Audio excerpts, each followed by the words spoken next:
Hello, hello, merhaba, zdravo. Hello everyone, Yasu, Peshendjete, Bună ziua, Zdravite, and again, we hope we covered all the Balkan languages, and yeah, welcome everyone. I mean, you understand, so we covered. Yeah, so welcome to Babylon Balkan Show. Yeah, welcome to another nice episode. Will be very interesting episode. I agree. As always, our guest is Djordje Ostojic. He comes from Serbia. He's a really good friend of mine, so nepotism involved.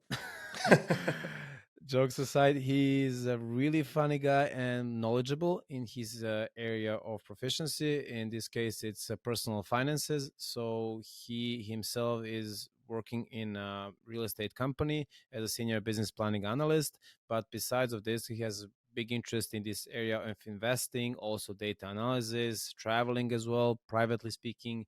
He also likes Formula One, just for our audience to know. So he enjoys also sport to watch it.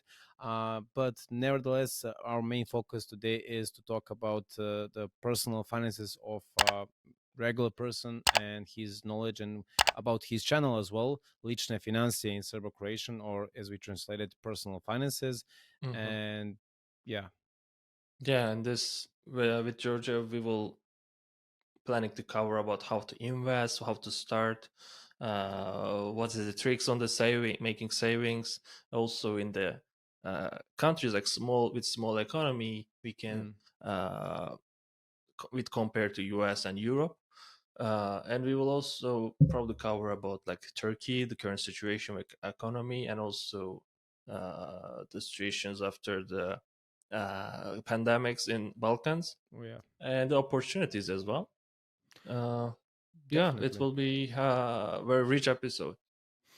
Definitely, for sure. We need also to say this as a warning, also to say that as much as we will talk about these really interesting topics, Hmm. we cannot go deep dive so much. We'll try our best, but the thing is, they're so complex. We will at least try to cover them as much as possible. And for our audience and all of you, actually, guys, when you want to learn something more, you can find on the George's channel, Lične Finansije, so personal finances. You can also find the translated versions. You can translate them by themselves. He has transcripts, and also you can write to him and also in the channel any specific question that you have, and he will be really happy to answer you all for all of your topics. So please be in mind that they're simply too complex, but we'll try our best for sure. And stay tuned and enjoy this episode. Yeah, if you have any question, just write a comment. Just ask Georgia directly or in this video. And also, Mm, if you like the video, please subscribe, like, also put some nice comment. yeah, Uh, really appreciate that. Uh, yeah, I don't want to keep you out from the episode, so yeah, more than let's enough go. intro. So let's go with the episode. No, enjoy.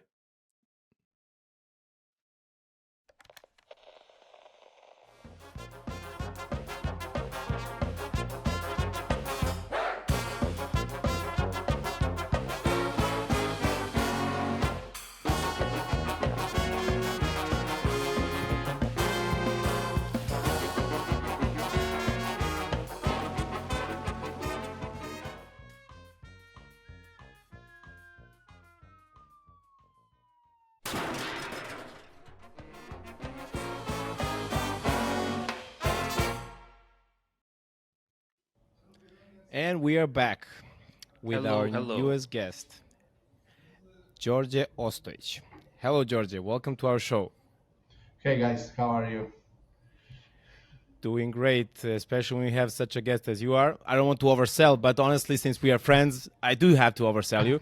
So, yes, thank you again for coming. Um, we're going to talk about your main topic about personal finances, of course. But before we start, we usually do something that's not related to the topic itself. Mhm. So, on it, if you may. Of course.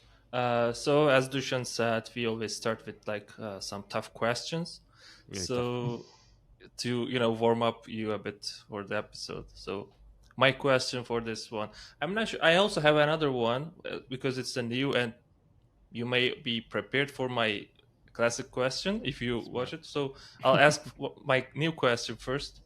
What is your first memory as a child? Oh wow.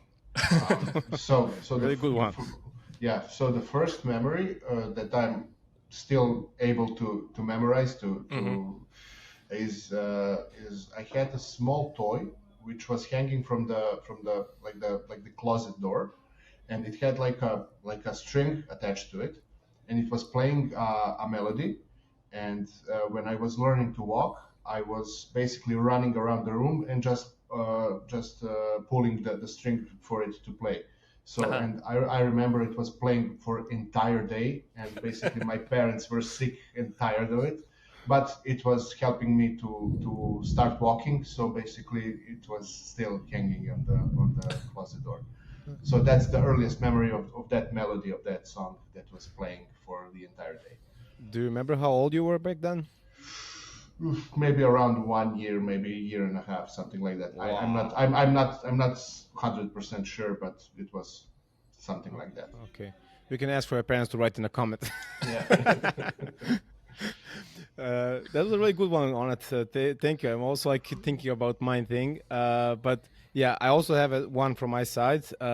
Since you have a new one, I should also come up with a new one. And since we go off the topic, so Djordje, can you say the definition of the one cell organisms? To explain on it, I guess it's the same in all Balkans. Like in Serbia, every single person knows this really dumb definition, or the correct definition of one single cell organisms. But yeah, you don't have to do it, Djordje. You don't have to do it, Djordje. It was just top of my mind. Yeah, I don't want to stress you out and have to do it in English. So what I usually ask is, what did you want to be when you were little? And yeah, afterwards when you grew up. Yeah, so I'm not sure if you have that let's say tradition in other parts of Serbia and Balkans in general. So there is a thing in my region that when the child starts walking, it goes above, so it walks over let's say a tray which has a traditional, it's called pogača. I don't know the translation of it. The same in Turkish. Yeah. Yeah. So it's like a traditional dish, and child walks over it, and on the other side of it, it's like a big, let's say, a tray with various items, like for example a wallet, a wrench representing mechanics, let's say scissors for let's say clothing, and maybe I don't know, various items. You have like 6 or 7 items, and the child needs to pick one which is, let's say, most which has the most appeal to it, and whichever child picks, it's most let's say it will be most probable occupation of that child in the future. So and I picked a wallet. So basically I was destined to be an economist and to be in finance. Yeah, amazing. Very, very progressive. Yeah, so I'm not sure if that tradition exists in other parts of I saw in different videos and like TikTok and stuff, but I don't know which country you do that. But it's never heard about this. Good ending. I mean, it could end up with like pickpocketing also. Yes. Exactly. Yeah. I mean, you know the saying in Serbia, also in other Balkan countries, you should be wise in your life only twice: to pick your profession and to pick your wife. Yeah. So, do you have also a tradition about picking your future wife? No. Okay. No. Nothing too smart. Okay, not yet, but yeah, maybe in the future. Okay. Thank you, George. This was really fun. To go deep dive into our topic of personal finances, but a little bit one step before, from your biography, I know this personally because I read about it, but I would like you to share with our audience your achievement on being 30 under 30, having this, you can say it as a reward or award actually. Was it for Serbia, right? Or yeah, was only for Serbia, yes. Yeah, could you share with the audience how was it to get this award? Well, to be honest, there is no like influencing the elections of let's say of people that will be on the list. So basically, I was just contacted and informed that I made the list. So there is no, let's say, like tests or something like that. Basically, you are just being informed, okay, you made the list. We have the recording day on that date, and you come to get your pictures taken and to get your interviews, and that's it. So from this side, it's basically you have no, let's say, no influence on whether you will be picked or not. But it's again, it's a great achievement, and I'm very, very proud of it. So basically, it's now happening every year. But I believe I was the 10th generation that was selected. So now it becomes a nice tradition for Serbia. Okay. And as I heard, they plan to even enlarge it for the rest of the Balkans in the future. That's great. Maybe a potential topic for us in the future. Why not? Yeah. I can imagine your face or your impression when you heard, like, okay, you didn't know about it. I mean, probably you heard about it, but you didn't for sure expected the call. Yeah, of course. I mean, you don't expect it, and of course the call came on the weekday when you have work, when you have other stuff to do, and basically you're just, like a struck by lightning. So it's basically like a good news. Have you talked with them to understand how was their system working? How did they figure out who will be on the list? Well, I'm not really sure. I'm not even sure who is like making the selection. Do they have a committee or is it even a one person selecting the candidates? But I'm not really sure how it works. Okay. I mean, thank you, Djordje, for sharing this thing. Because of this list of 30 under 30, actually, this list has to do with what you do currently, with your, you can say, profession, and also your hobby, and also your freelancing, depending how you define it. But your project, Licne Finansije in Serbian, Serbo-Croatian, but in English it's personal finances. Is there a future, actually not future, but actually what's the current situation in the Balkans concerning personal finances with people from different backgrounds, their professions, and so on? Well, so just to make a small correction, I made the list based on the professional achievements. So the list has nothing to do with personal finances, because simply it was like based on my profession, not the side job, as you may call it. But let's say when you're talking to the person, then you must get to know them, and you must get to know their side jobs or projects that they're invested in. So regarding personal finances, so I can see from my side, starting with, let's say, after the COVID, let's say, period. I'm not sure if I'm allowed to say it because of the algorithm. I mean, you know it. If you say COVID, then your reach drops by 40%. Okay. Sorry. We already said a lot of time, I guess. Since thank you for telling us now. That's why we. Yeah. So basically, that's why all creators avoid saying that in their videos. Except if you're Joe Rogan, then it's okay. Yeah. So after the pandemic, and also during the pandemic, a lot of people were interested in investing, but I need to stress this out that during the pandemic, people were interested in, let's say, non-traditional sources, so non-traditional ways of investing, let's say like cryptocurrencies, or very, very risky stocks that were going, let's say, that were jumping higher and higher, and that increase in value of the stocks and cryptocurrency was not really based on performance, but based on, let's say, hype or some let's say unknown reason. And also there was an increase in let's say, the huge increase in value of those risky asset classes that were based on let's say, not inflation, but printing money from governments, and those let's say, help from governments that were basically handed out to people. So there was a huge number of people that basically didn't need the help from governments, and people were investing that money in, let's say, non-traditional assets, and pretty much we can say gambled the money, because if you are investing in something you don't know, you're gambling pretty much.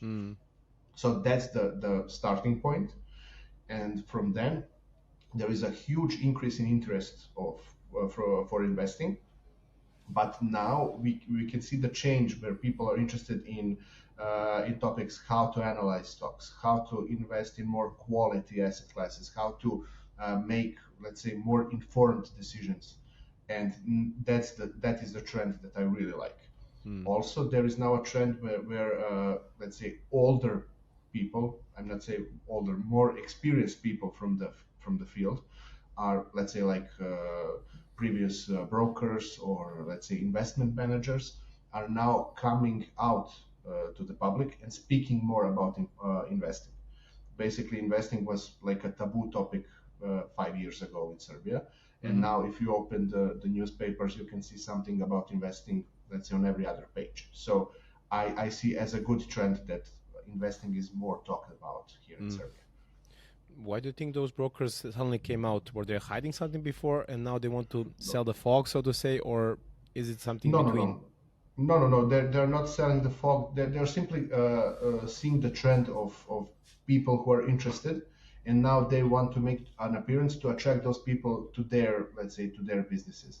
So that's the reason. You just want to ride the trend and to convert more people to your company if you can, because now the main, let's say, battle here in Serbia regarding investing is from the side of brokers, because you have a huge amount of new clients, but they don't know which broker to choose, and now brokers are fighting to get the clients. Now you have a few domestic brokers and you have few, let's say, international brokers, and basically everybody wants to get a piece of the cake.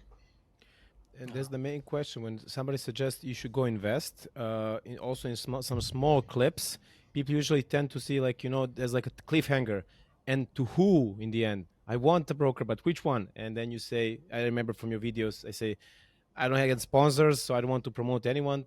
But in the end, that's what they want. That's the gist for them. Yeah. So that's the first big question when you want to start investing, which in my opinion is wrong, but okay. So the choosing of broker needs to be like a fourth or fifth step when you are starting to invest. I mean, first of all, you need to analyze your own situation. First, to find out if you have, let's say, your finances, if they are, let's say, healthy. Do you have some, let's say, outstanding loans? Do you have high interest debt in, let's say, from credit cards or stuff like that? Because in my opinion, you shouldn't be investing if you have debt on the other side. So first of all, you need to close everything and then start investing. If you have debt, let's say, which has like a 20% interest rate, then you are pretty much, I mean, that's a problem. So you need basically first to analyze your own situation. Let's say you have 3 or 4 steps there, and then you should be looking outside, choosing brokers and everything.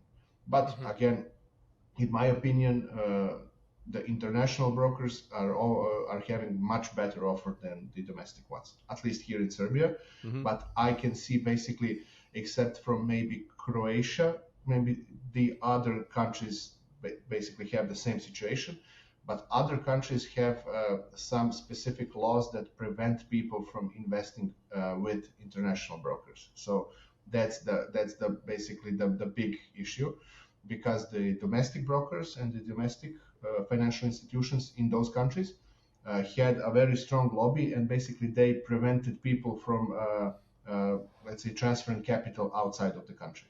So and then when you are basically let's say the market is regulated in that way that you cannot move the capital outside of the country.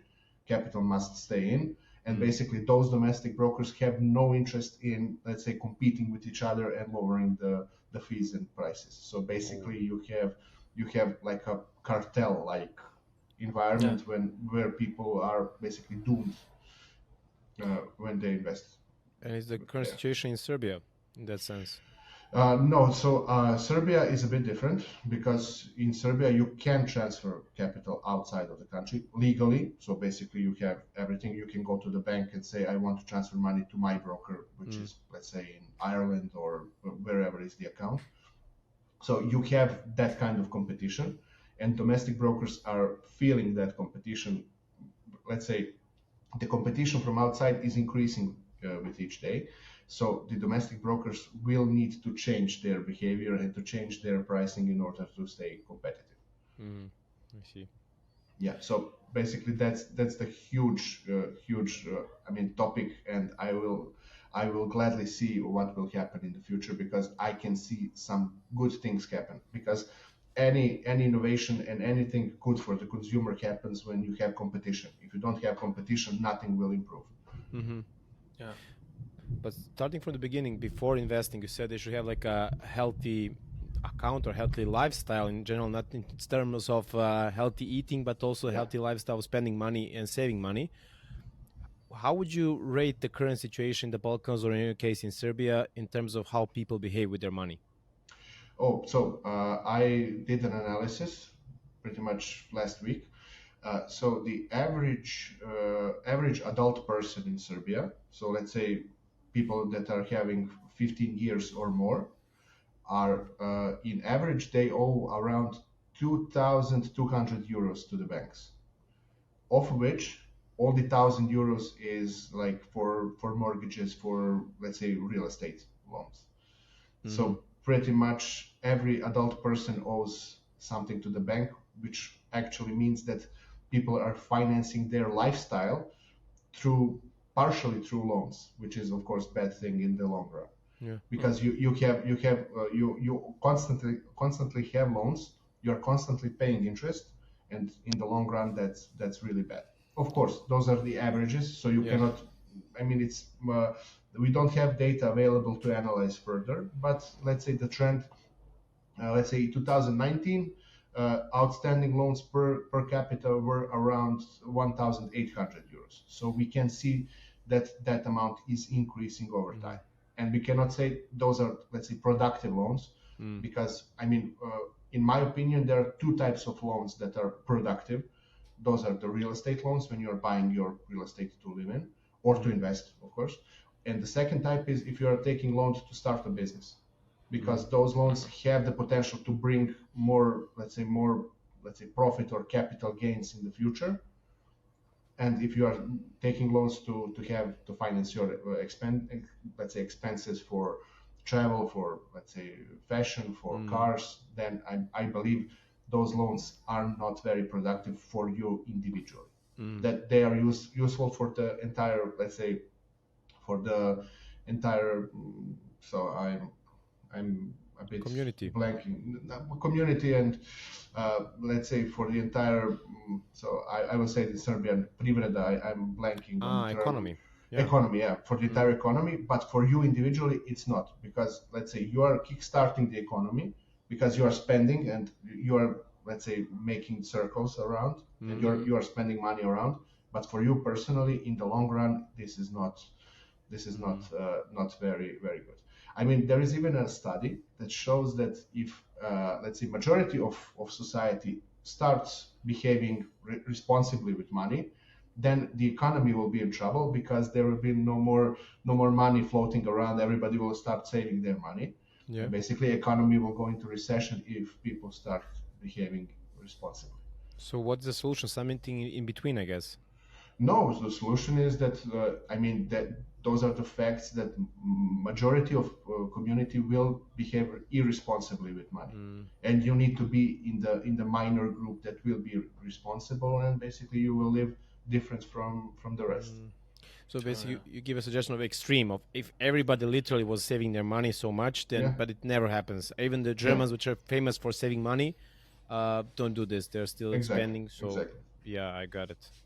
Interesting study. And you got these numbers by just having the overall loans and dividing it with the overall consensus population. Yes, exactly. So the amounts that are outstanding by loans and by type of loans is public information in Serbia, and you can find it. So it's actually published every month, so you can see the trend per month.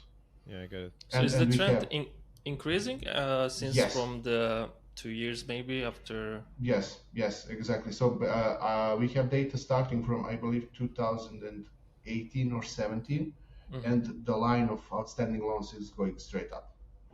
So you can see that people are actually using more and more money, but now it's a bit, let's say, since we don't have enough data to analyze everything, let's say in the last maybe year or so, I would speculate that there is no more, let's say, new loans issued, but actually those old loans that are still outstanding are now increasing based on the increase in interest rate, because I believe you follow Euribor and you know what's so basically please explain for the audience, not every one of them knows this. Oh, okay. Sure. Yeah. So you have variable interest rate on your loan, meaning that bank takes, for example, Euribor, which is an indicator, plus let's say 2%.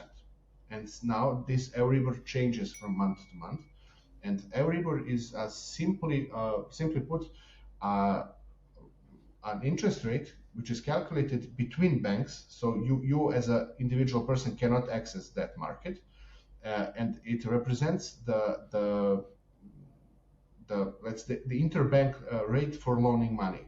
So that indicator is basically representing how much money is expensive currently. So that indicator is for Europe, also right? Yes, for Europe. There is an indicator for Swiss franc, and also there is an indicator for, let's say, for Serbian dinar, for example.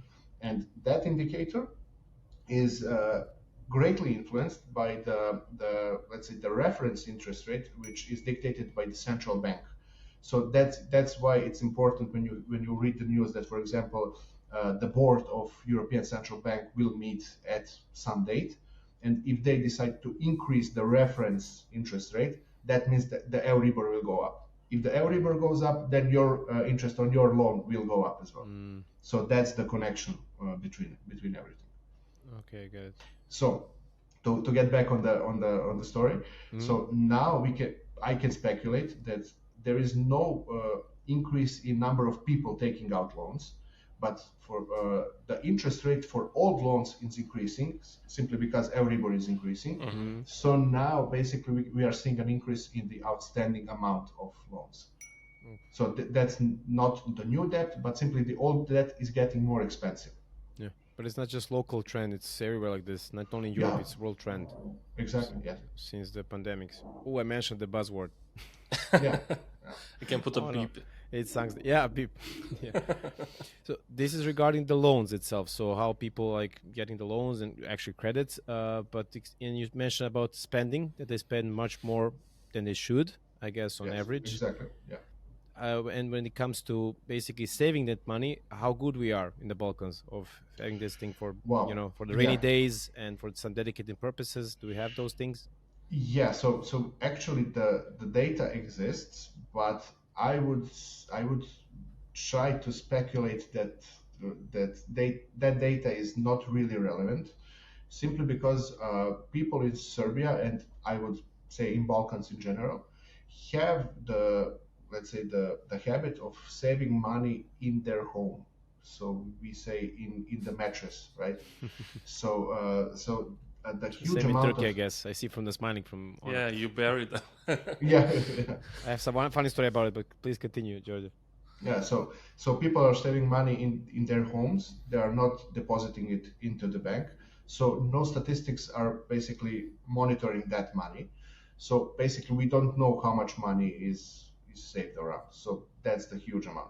So we have, let's say, statistics of bank deposits and everything, which is still large amount of money, but we don't know how much money in total is being saved. So that's the issue.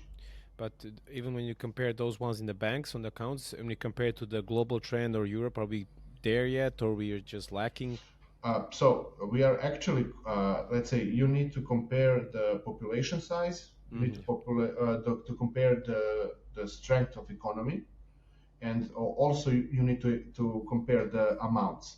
So when we take all those factors, we could say that we are even above average, simply because people are, let's say, are used to the old times when bank deposits brought, let's say, 3 or 4% annual interest. And that was a big problem because huge amount of money was deposited in the times when money was cheap, and let's say interest rate on deposits was, let's say, 0.1%. So those people were let's say, in trouble because their money was not being productive in simply deposited into the bank. So we can say that majority of people are not really used to investing. They are used to leaving their money in banks and basically collecting interest, which was really, let's say, small.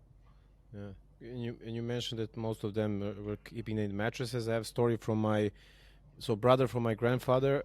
He was saving a lot of money. So back in the 80s, 70s, he worked abroad. He came back and he transferred it to local diners, Yugoslav diners, and he stashed it and saved it, and for decades. And eventually it was a huge inflation, and on top of that, they changed the currency. So there was like a small time frame when you can exchange it, but he didn't. And after he passed away, they came and they found a lot of money basically worthless. Yeah. And there are like a bunch of stories like this. It's not the only case, unfortunately, and probably around the Balkans. Yeah, so I thought that maybe they threw away the matches with the money. Like this is local TV series in Serbia. Yeah. That's like a funny story. Like at least that one hide the German Deutschmarks, so that was a valuable one. Yeah. I was going to say that. You see, similar things in Turkey, Turks in right? the Germany, they was saving like in marks and like sending to Turkey, and they're keeping there for years. They passed away. The money's still there. There's no marks anymore. Yeah. But in Turkey, people mostly keeping their money. They're converting into the like physical gold. Oh, okay. And then they're saving. So yeah, I mean, Turkey is really specific because I don't know. Let's say for your audience, how much of your audience comes from Turkey? We consider Turkey as the Balkans in terms of mentality and everything, so not a big difference to be honest. Yeah, if the audience knows about the situation regarding the inflation rate in Turkey, because please share it. It's interesting. It's huge. Let's say for the past 2 or 3 years. I'm not so sure when it started, but it's 5, I can say. It feels like eternity. But it was before pandemic, but after that, for last 2 years, it is really on its peaks. Yeah, so Turkey is really specific because let's say if we compare Serbia and Turkey, let's say Serbia has inflation rate of around 15%, official inflation rate to be exact, and Turkey has official inflation rate of let's say 90%, I believe. That's the it was like 85, something like that. Yeah. So but in reality, it's around like 200. Yeah. So official inflation rate and real inflation is. So that's like thing for 1 year, right? Overall. So that's compared in 12 months. Basically, you can save your money from inflation if you can convert it to other currency or to convert it in other, let's say, asset that will keep the value. And basically, I'm assuming that a lot of people in Turkey are transferring money into, let's say, US dollars to save value, or into gold. And I will make my statement, or let's say my personal opinion, that I really don't like gold as an investment. So it is a traditional thing. yeah.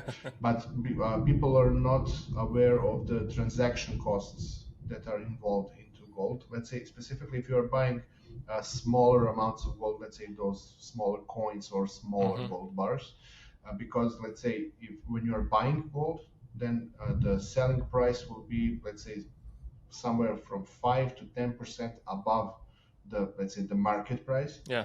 And then when you are selling the gold back, the price will be below the market price for 5 or 10%. So that's the difference between the transactional price and the spot price of gold. The market price is called spot price. Well, actually, it's also exists on the dollar and euro as well in Turkey. Yeah.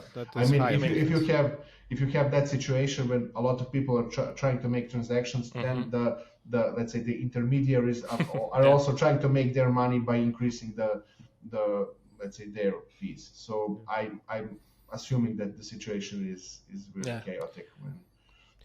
I noticed, like you said, 5-10% above, and again 5-10% below. So altogether, like 30% difference, you can say. But in terms of Turkey, it pays off still. With us, with 50% inflation.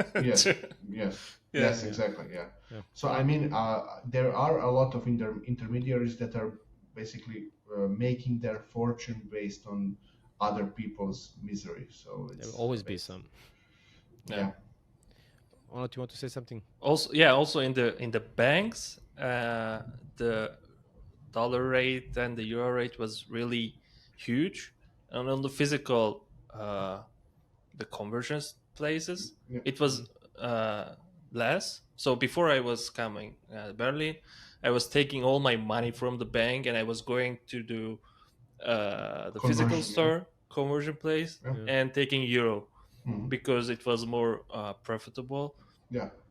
And also it was very sad because I was going to do conversion store with this much money. I mean, physically this much money, and I was getting, okay, here is your pocket money. So it took liras, right?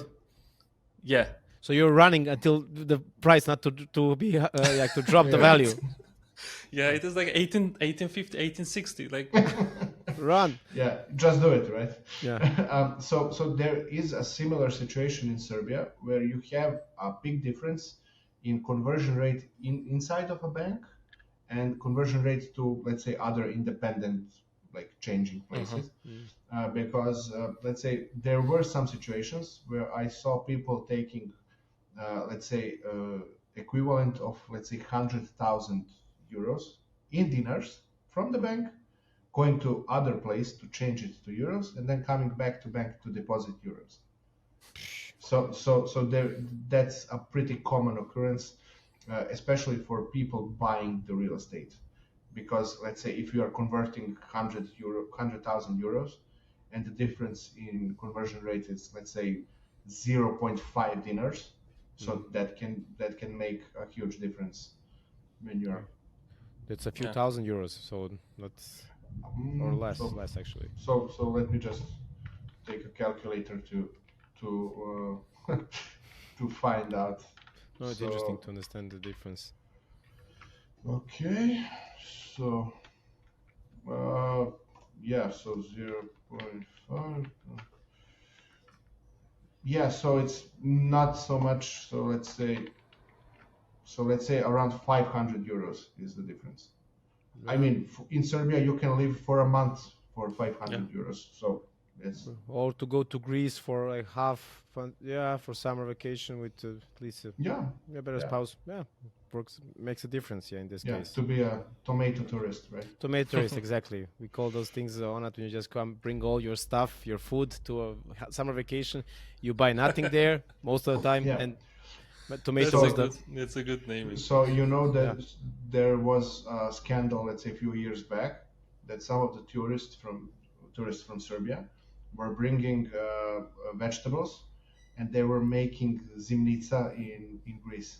Right? So they were cooking Ivar mostly, and those for winter stuff. Usually you prepare. They went to summer vacation and they prepare it in. So basically the Greek hosts were complaining about huge electricity bills because people were cooking for all day. So basically they were booking the booking rooms based on the kitchens, not of the proximity to the beach. So I mean, those are smart people. I mean, those are some finance experts. Yeah. Do you know some other examples of those people in Serbia and Balkans that? Crazy. No, I mean I know some examples where people were breaking into the old factories, like the old closed factories, which still had electricity, and they were putting crypto miners to mine crypto on other let's say on other people's electricity. So they also broke into. So there's like a World War II royalist leader, Draža Mihailović, Chetnik movement. So his birth house in somewhere in Šumadija, it's a museum now, and somebody went to the basement and also installed. And it's like a whole house, like 200 years old house, and this somehow it can be easily burned. But exactly. I mean, they found out about this Chetnik coin based on the I'd say the heat that was generated from the basement. So visitors were complaining that it was too hot. Yeah. And then they found out that the basement was full of equipment. They would joke like a Chetnik Bitcoin or something like that. Yeah. People are really can be really creative. But regarding the inflation and on it, we make a joke about you running to a bank. Actually, in the 90s, we had like I think the third biggest inflation globally speaking. I think the number one was in Zimbabwe, and I don't know when was it, 1980s, 90s. But then the second one was in Weimar Republic in Germany, and the third one was in Yugoslavia in the 90s. So the thing was, it was so huge. And you probably know the story, Djordje. So inflation was not based on daily basis, but on hourly basis. Yeah. So when people went to Kafana, they ordered everything for the night and paid immediately. Yeah. Give me 5 beers, 3 coffees, this thing, all for myself until the end of the night, please. Now. I have a clip that I can send you just to please, we can share with our audience in the comment. Yeah. I mean, it will be in Serbian, unfortunately. So, I mean, Serbo-Croatian speakers around the Balkans, 20 million, not bad. Not bad. No. But it's about this topic, right?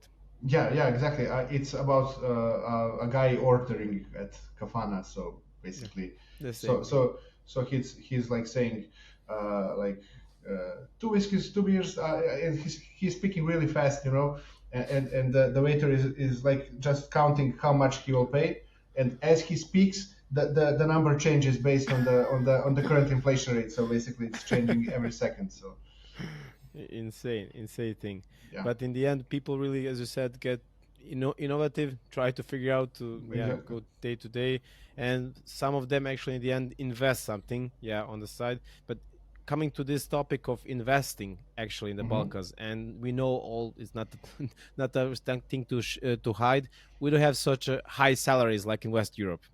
So, and most of people just say, hey, it's not for us, man. I cannot keep up the ends meet with this salary. But from your amazing channel that we're going to share here in the description, you often say the opposite. There is a chance. Exactly, yeah. Can you explain that? So, I mean, there is a big misconception that you need a lot of money to start investing. People are imagining like the Wall Street guys trading from their fancy buildings in the suits and everything, but actually you don't need large amounts of money to start investing. I mean, it's a interesting trend here in Balkans because a lot of young people started investing with smaller amounts of money, but they started with crypto, and crypto is basically forgiving, and you can invest, let's say, 10 euros if you have it into crypto. And so there is, let's say, a new generation of investors that are used to investing smaller amounts of money. And basically now it's a challenge to explain to, let's say, older investors, let's say from the ages of, let's say, 35 to 50, that basically you don't need, let's say, 1,000 euros each month to invest. Basically you need, let's say, if you can save 300 euros per month, you are basically above average in Serbia. So if you are saving, let's say, 300 euros per month, then you don't need to invest it each month. You can save it for, let's say, 2 or 3 months to accumulate, let's say, 1,000 euros, and then to deposit to the broker and to buy something on the market. So that's the solution to investing smaller amounts of money, simply to avoid, let's say, the fees when you are investing.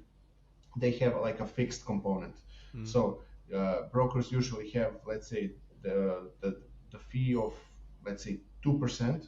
I'm just making an example, 2% of the invested amount, but minimum of 15 euros. So now if you're investing 300 euros, then those 15 euros will be, let's say, 5% of the invested amount, and that will be, let's say, a problem. But if you're investing 1,000 euros, then the fee will be like 20 euros, and then you will surpass that fixed amount. So basically, that's the issue that you need to solve. But is there a difference in terms of when you invest on a monthly basis, quarterly basis, and a yearly basis? Because in the end, the interest rate you got on the end of the year, right?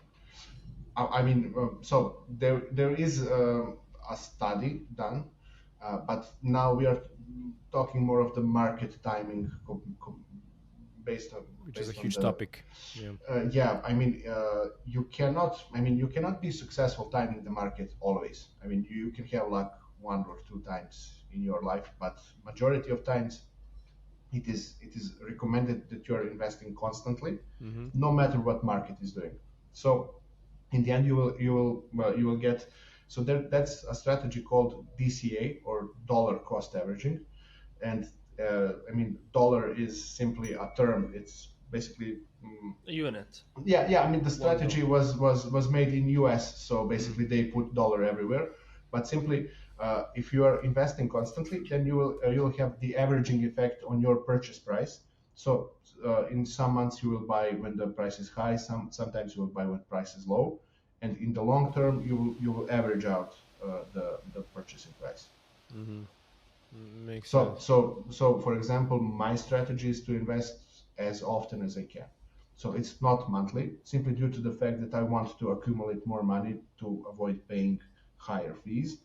But in the end, I mean, with let's say the international broker that I'm using, the fee is, let's say, €1 per transaction. So it's not too much. The biggest issue is transferring the money to the broker from Serbia, and that can cost a bit more. Is it percentage-wise or fixed as well when you transfer?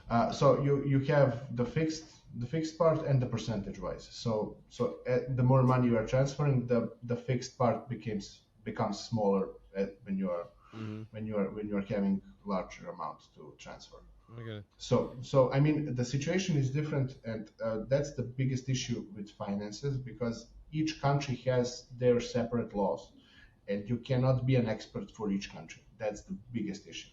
Yeah. Also, the biggest issue with investing is that let's say the educational materials that are available are usually made from people that are trying to sell you something. So that's the biggest. So there is, let's say, a problem regarding personal finances here in Balkans, because the biggest creators of educational materials for personal finances are banks. And banks are pretty much the only benefiters of you having bad personal finances. Sorry, Djordje. It's like asking a dealer for advice for a healthy lifestyle. Yeah. So they will tell you something. You will have some crumbles in materials, but you will not have the whole picture. And basically that's the issue, because you are usually having promotional materials and educational materials mixed together. So you as a user will need to separate what is promotion and what is actually universal education and universal I need to add knowledge. something. Sorry, Djordje. My father, for instance, he sends me all the time emails from banks where they promote investment funds, and I tell him this is not a hoax, but as you said, a mix of promotional thing and plus thing that we want to teach people at the same time. I just say, don't do this. Follow your channel. I literally say to my father, go to your channel, Licne Finansije, and find out what you should do. Yeah. I don't know if he does it in the end. I will ask him if he follows my advice. Yeah. So that's the let's say, for example, a big I would say conflict of interest. But I mean, if the governments and the regulators are saying that's not okay. So for example, bank can have their own investment fund. And let's say if you are investing individually by yourself, the fees when you are making an investment will be, let's say, around 2%, 2.5%. If you are optimizing the invested capital, the invested amount really well, you can achieve around 2.5% per investment. But those funds that are offered by the banks have, let's say, 2% entrance fee. So when you are, let's say, depositing €1,000 to the fund, they will take 2% immediately as their fee. And also they will have something called asset management fee, which is calculated on the annual basis, and it is also 2%, but it is taken out daily. And that you will not see it as an outflow. You will see it basically priced in into the, let's say, daily value of the fund. So basically that will be already calculated when the fund value is shown for each day. And that 2% that is asset management fee can have dramatic effects in the long term. For example, you can have same returns, let's say for the outside investment and for the investment fund, and simply because of that 2% management fee, you will have, let's say, the end amount in the investment fund will be, let's say, 50% lower than the amount that you can achieve by investing yourself. Meaning, in the first place, you said you could earn on the outside investment fund 2.5, and now with the investment from the bank, you get 1.25. No. You missed the story. So let me try to explain it again. So you are taking €1,000. You have, let's say, 2,000. One is going outside to invest. One is going to the investment fund. Okay. So when you are paying your broker, because of the money transfer and everything, you will lose 2.5% for the fees. Mm-hmm. You will invest, let's say, €970 to the market, mm-hmm. With your broker. With the broker, okay. Yeah, that's the first option. And the second option is to take other €1,000 and to deposit it to the investment fund. There you will have, let's say, 2% entrance fee, which will be deducted immediately. And then when the investment fund shows the let's say the value of the investment unit, they will automatically take proportion of, let's say, asset management fees like 2%. Let's say 2% divided by 365 times the assets in the fund. And that amount will be deducted daily. And that will be priced in the daily value. And if you take those two investments and let's say wait for 10 years, the value of the investment from the broker will be, let's say, €10,000, and the value of the investment fund will be €5,000 based on the same returns. So let's say 7% for each one, simply because that small amount is taken out daily, and that small amount cannot compound in the long term. So that's the magic. And basically, those are, when you are reading the prospects of the funds, you're thinking like 2%. That's nothing. That's such a small amount. But when you are taking a long term into consideration, then it will be huge. Got it. But for the sake of our audience, we reached out a couple of topics that are different, sound similar, but they're not. So when an average person wants to invest in the Balkans, in your case in Serbia, so you mentioned broker option and you mentioned investment funds. What other options they have to put somewhere out there and to invest, and the differences? So I mean, you have some, let's say, the biggest option is broker, because there you will have the freedom to choose whatever you want. So you can invest in, let's say, real estate companies mining gold. You can invest in technology companies. So you have freedom to choose. You have investment funds, which are another option, but there you simply can deposit money and other people will make choices in what to invest. So that's a big difference. There is a special investment called like private pension fund, which is like a type of an investment fund, but more conservative. And you can invest there, but you cannot take money out before you are 58. So that's a big, let's say, challenge. And also those funds are having really lower returns. So now it becomes a challenge because the inflation rate is so high and those returns are so small that you are basically losing money in real terms if you are invested in those funds. So that's the second option. And also there are a lot of, let's say, new funds that are being made that are basically like private funds that are organized.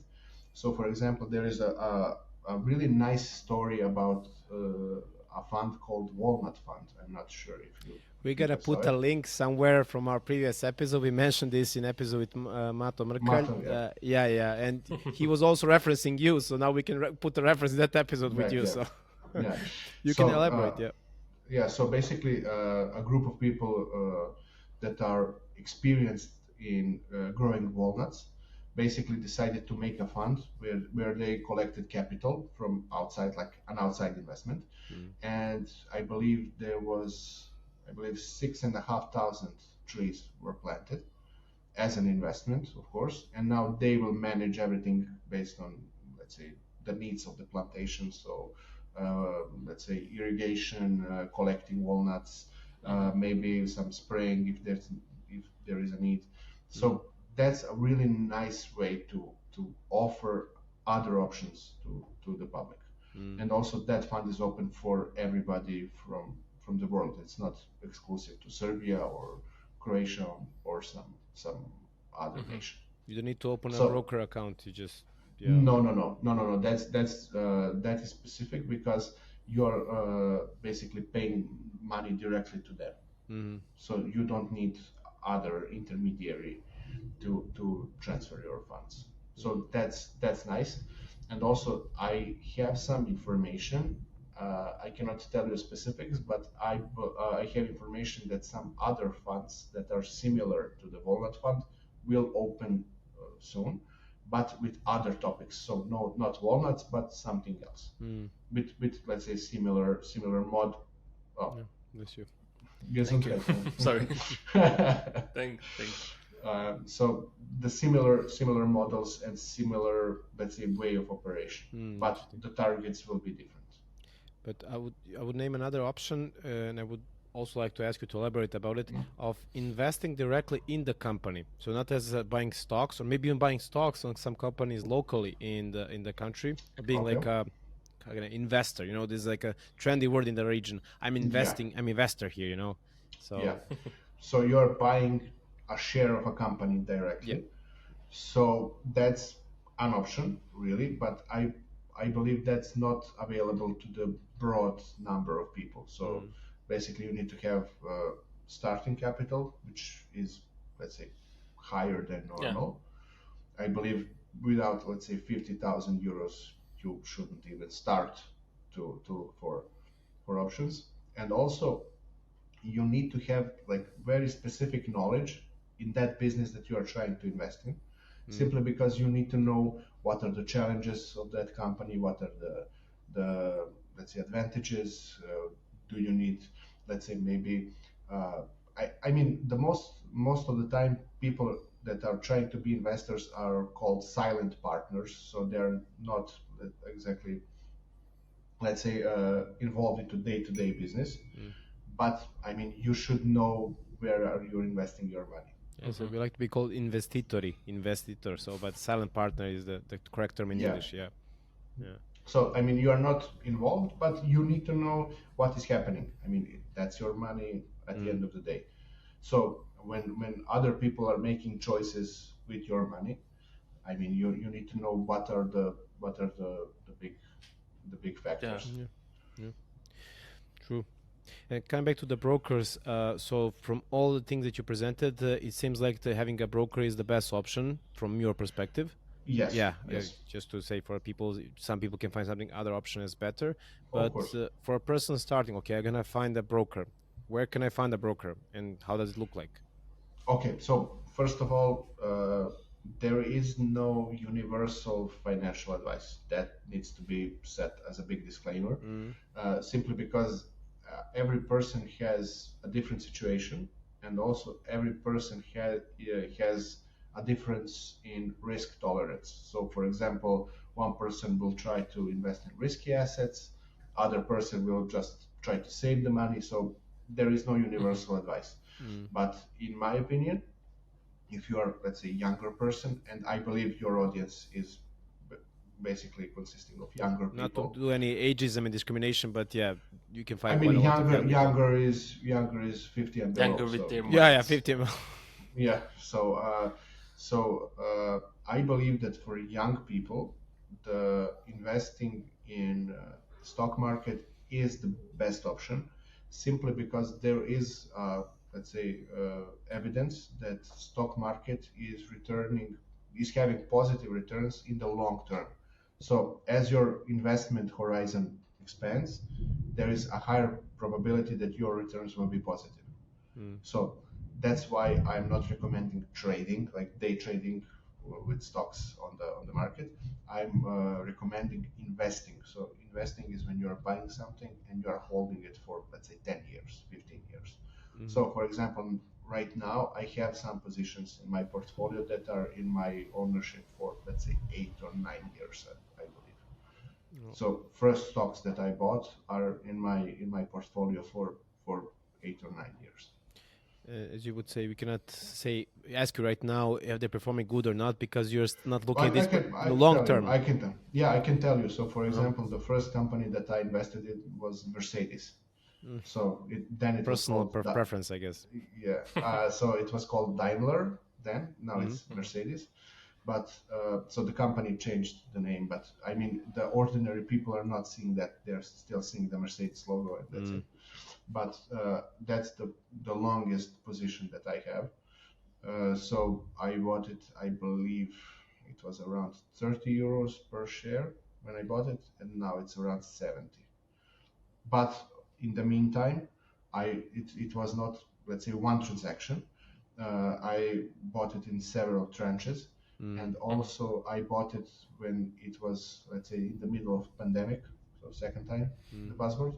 So I bought it in the middle of pandemic when the share price was 25 euros per share, around 25. I'm not remembering the exact numbers, but those are the times when stocks were basically at a discount, and whoever had the capital was buying at the time. And also there is a specific situation with that company, because I bought the company. And they decided in 2022, I believe, to make a spin-off. So spin-off is basically the whole company structure was having, let's say, passenger cars. They had trucks, buses, and other vehicles. So they decided to make two companies from one and to spin off trucks and buses into a different company. So now I have also shares in the second company because I was the owner before when everything was in one. So, I mean, those are some specifics, and I mean, we can talk about this for hours. So, but for audience, basically, and for us actually, you got the same stocks in another company for free.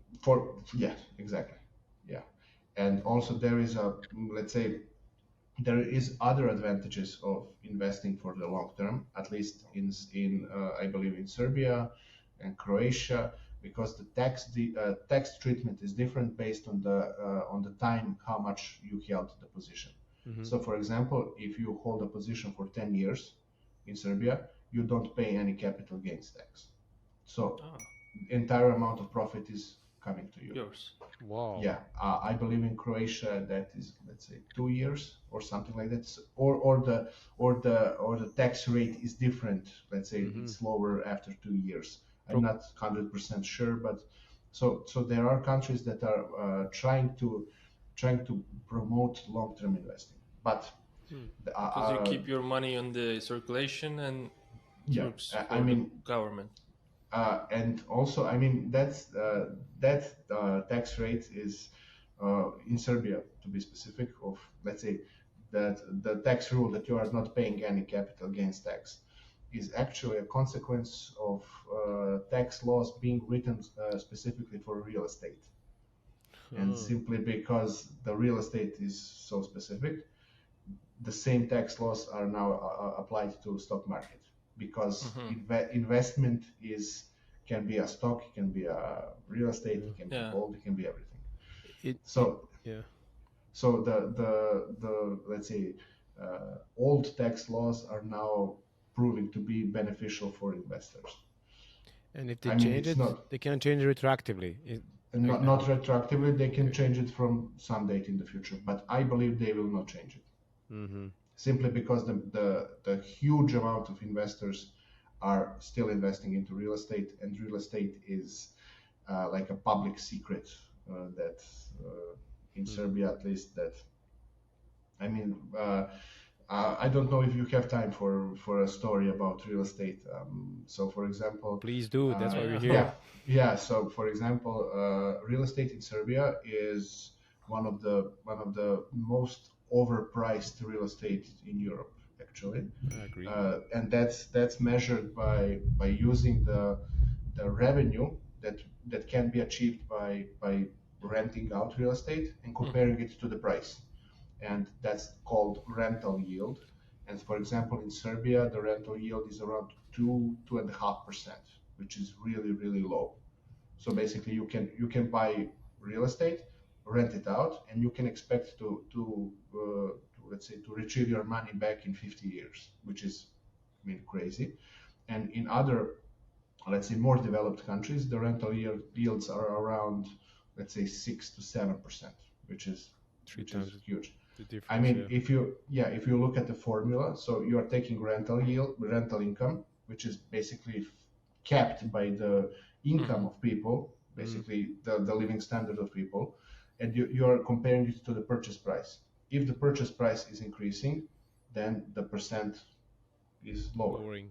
So the overpriced real estate is an issue, and people in Serbia are basically parking their money into real estate, and that's a problem, because you can see a huge amount of new buildings, and you can basically walk at night, and you can just count how many lights are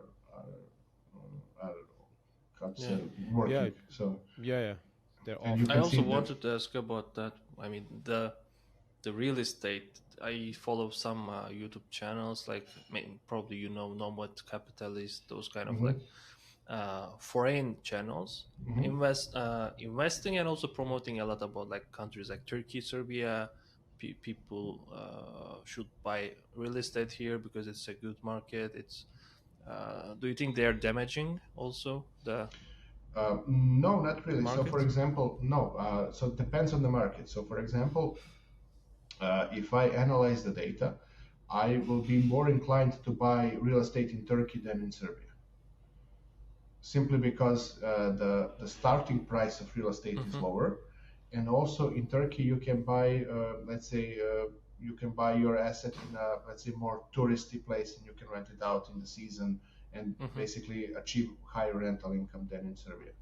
So that would be, so depends on the market where you are where you are watching the real estate. But there is issues that basically so again, another theory is that a lot of money laundering is coming through real estate, simply because there is quite a big amount. So the question is how much? Yeah. So basically there is an issue where new investors have no obligation to prove from where their money comes from. Perfect. And again, again, that's connected to the, let's say, tradition to save money in mattresses, because you can buy your let's say real estate in cash, and when asked from where did you get the money, you can simply say it comes from my mattress I saved for 30 years. And who can prove you wrong? I mean, or like our politicians say, he got from his wife's aunt from Canada. That was a thing. Yeah. He had like a real estate, 250,000 euros, and people ask, where did you get this from your minister's salary? And he said, I got not from his aunt, from his wife's aunt. And there's a law that if you get more than 10,000 euros inside a board, you need to address it, to say to the government officials, declare it, exactly. And there was not such thing as 25 times going back and forward from Canada and getting these doses. So go figure. By the way, Turks also investing without no return in Serbia with that law, because they're the Turks from Germany. They're going back to Turkey. They're taking out of cash with them, which is illegal. And in the Serbian border, mostly, they are searching their cars, like everything, and when they find it goes directly to the treasury of the country. So so there is, maybe Dusan knows, there is an Instagram profile of the border police in Serbia. It's insane. It's a comedy show. Yeah, and they're posting their fines on Instagram. So, for example, I believe some Turkish citizens were traveling back to Turkey, and simply because the European Union is ending in Hungary, the checkpoints are tougher to pass.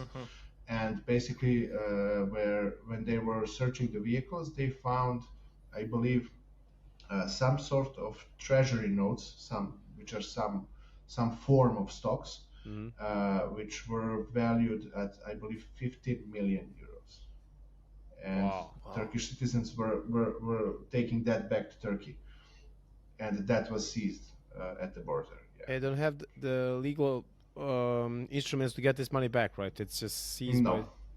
I mean, they can try to sue, but I mean, if you go into legal battle with a country, I mean, you know how that goes. I mean, that will take forever, and those were some kind of bearer shares. I don't know if you heard about it. Yeah. So that's the type of certificate which doesn't have any, how to say it, a name of investor on it. So whoever brings it to the bank can take the money. So that can be an indication that was obtained in some sort of criminal activity. It can be obtained from somebody by doing some criminal thing, like killing person, to getting this. Yeah, I mean, simply because there is no name of the owner on the certificate, you can basically trade it. Yeah, exactly. So it's money. Also in the money, there's no name. Correct. Exactly. So the law says that you need to declare any money or money equivalents. So simply because that is a money equivalent, you need to declare it. Also, gold is considered as money equivalent. So if you are taking gold, you need to declare it, even if it's like a jewelry or something like that. So it's really interesting. Yeah, it's insane. Yeah, so we have a lot of investment in Serbia without no return. No return. Yeah. I mean, you can call it donations. Donations. Yeah. You are donating to the Serbian government. Teşekkür ederim on it. And Turkish community. That's insane. But mentioning about the real estate again, talking about real estate again, there's like a meme of like millennials waiting for the real estate bubble to burst and just like moving train to a target and just constantly moving and not reaching it. Just the infinite loop, right? Infinite loop. So it's going to burst at some point. Yeah, I mean, so again, a lot of things said in this podcast or interview is my personal opinion, but I believe that real estate bubble in Serbia will never burst, and I mean the bubble in big cities, so Novi Sad, Beograd, Niš.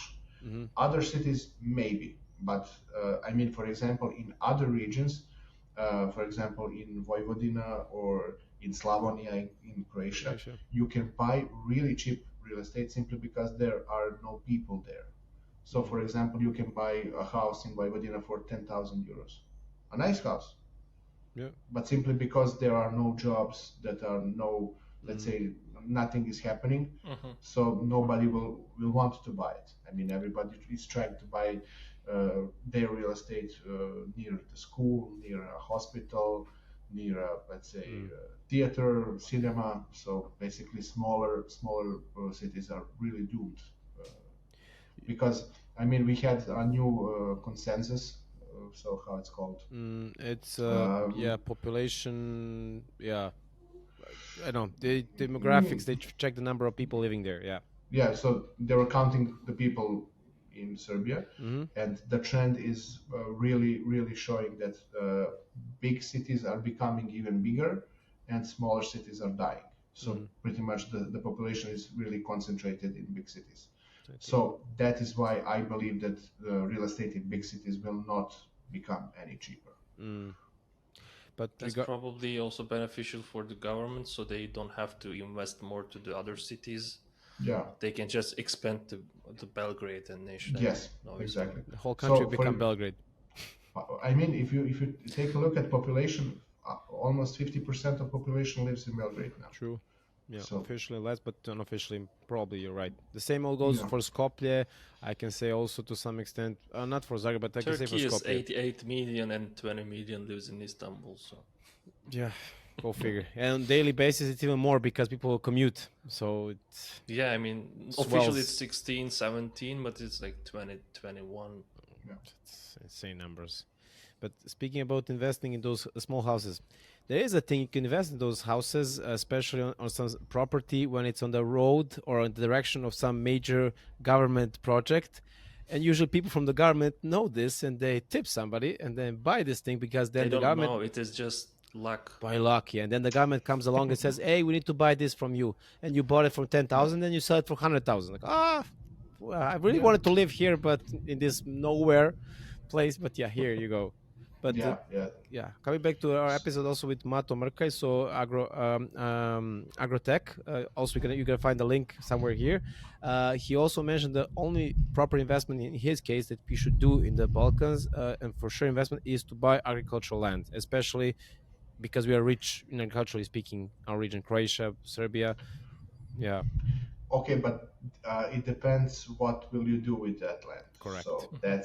So for example, he will not lose the value. That's what he meant by that. Yes, exactly. You will not lose the value. But if you are trying to make a living from it, then it will become a bit tougher.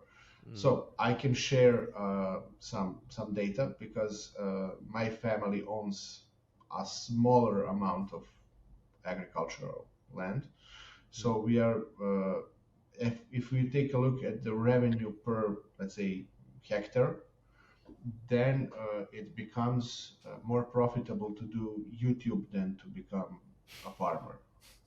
Yeah, I mean, that's the sad truth. I mean, you can have a nice harvest, you can achieve good prices, and still YouTube will be more profitable than agriculture. And I'm talking from my channel, which only has like 9,000 subscribers.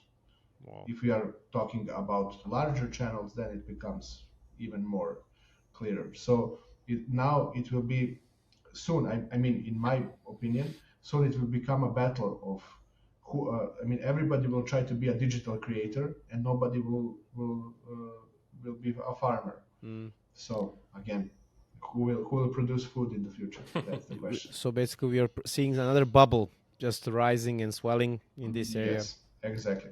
And of course, that trend will continue, and there will be a time where production of food will become an issue, and then something will need to change in order to make it more profitable. I mean, Mato was mentioning a lot of investments coming from also from Euro funds, EU funds, and so on. And actually, the countries in the region that are not part of EU have more chances to get more yields from their investments than the ones in the EU lands, because from his point of view, please. Yeah, I can see it. I can see it. Yep. I mean, I'm not expert in that field, but I can understand it. Yes.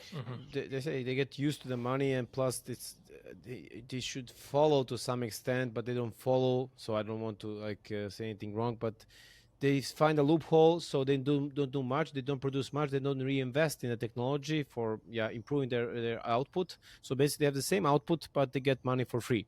In our case, we tend to use this money not because we are more efficient, but because people tend to see where the money is going. They're more strict with the money which we receive. Yeah, so we are monitored. Monitored, more, so that's what I meant. Yeah, so yeah. I mean, you can imagine what would happen in Serbia if there is no monitoring and checks. I mean, exactly the same like in Croatia. We all know it. So yeah. That's not for ourselves. True, but. Good thing we started talking about potential frauds. Which are the biggest investment frauds that you encountered in the Balkans that people usually get hooked on? Yeah, so I mean, the old-fashioned Ponzi schemes that are promising, like, for our audience to know what Ponzi schemes never gets old. yeah. So basically, you will find let's say an ad that will promise you that you will get, let's say, returns of 20% per month if you are investing with them. And of course, we all know that's impossible. So that will keep going in let's say, short term. And then once they have enough capital, they will simply shut down and leave. Of course, for a Ponzi scheme to work, some investors need to get paid. So first investors that come into the scheme will usually get paid from the money from new investors, just to keep the circle going. And then at some time when let's say that the capital invested is satisfying, the organizers will simply leave. The other, let's say, popular choice for Ponzi schemes is usually masked with crypto, simply because crypto provides anonymity, and also the let's say the big let's say trend in frauds is trading bots. I mean, I don't know if you heard about it. So they are promising you that they have the revolutionary AI bot that is trading on the crypto markets, and simply you need to invest, and the bot will make you 20%. But in reality, it's the same old Ponzi scheme, but with a layer of crypto, and that's it. I mean, in the young generation, they see the investment and also the cryptocurrency as the easy money, like overnight double your money, and it is really possible for people to hook those kind of scams. What do you think about the new generation's knowledge about the investment in that area? I mean, in the pandemic, some people did a lot of money out of like cryptocurrency and also in the stocks, but since now it is a bit slow and cryptocurrencies are not promising anymore, they don't feel any excitement here, and they feel like it's not. How they react? And on your channel also, you are putting a lot of effort to keep people like have the knowledge and the. So younger generation, as I see it, younger generation are more informed about investing and also about potential frauds than, let's say, older generations, simply because of the again, one of my personal opinions is that communism is to blame for everything, simply because older generations that are now having, let's say, 40 years or more, they grew up in the era of communism, where their investing was non-existent, and that's why the investing in real estate is seen as the only option, simply because in the communist era you couldn't buy, let's say, stocks or some other investments. So those people are simply not aware of what is out there, and younger generations grew up with investing. So younger generations who are used to Instagram or TikTok or, let's say, Facebook even, are simply introduced to investing at early age. They know what's happening, they know what is out there. So basically they know their options better than the older population. So that is why the communist era was like an iron curtain, like covering our horizon. And plus, we didn't have social media with a flair of communism back then. So I never thought about that actually, like the Yugoslavia period of the region, because I mean in Turkey Turkey wasn't open countries until the 80s, and before there was even the foreign currency was illegal. But of course the people were buying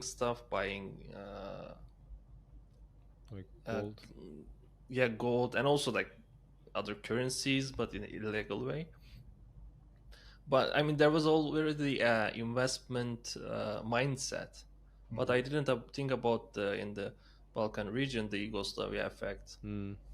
Yeah, true. Me neither. I mean, also, you can also trace the flaws in managing money.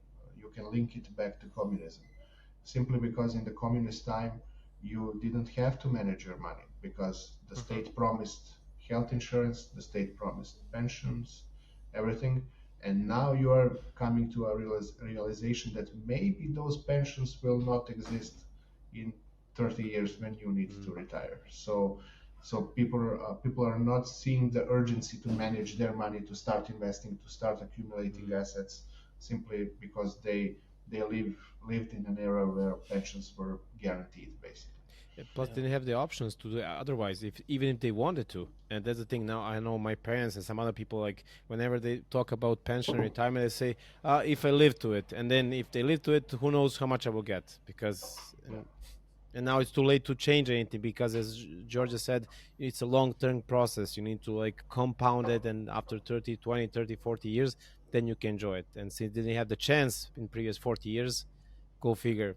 They're the boomers don't have really a good time. But it's again to some extent their fault, but I would say that most for most of those things they were just forced upon them, and they didn't have a chance to change it. So at least in Yugoslavia.